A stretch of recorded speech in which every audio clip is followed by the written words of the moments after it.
Maybe you have noticed that we have access to the left zone expandable section to do some level changes, explore inserts and sends, etc.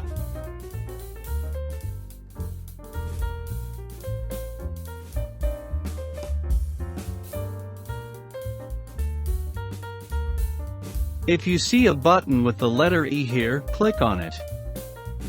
A window will appear and we call in the channel settings window.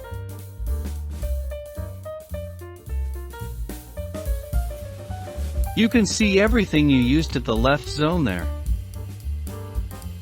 If I open the channel settings window of the vocal channel, you can see the inserts, equalizers to cut and boost frequencies, the reverb send that I did at the left zone, channel fader, solo, mute, and etc.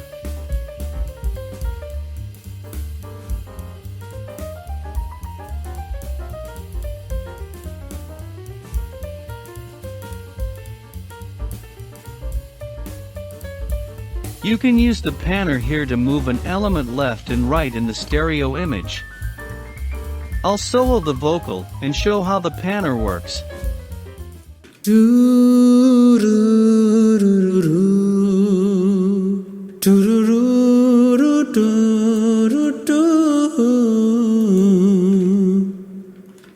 You can see a metering section at the right side of the fader and channel settings window. This is in dBFS units and can be used to measure the levels of the signal in the track.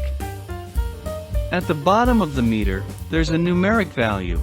That's the maximum or the peak level passed through this track so far. If you click it, the number will be reset. It's really important to keep your eye on meters to avoid technical errors.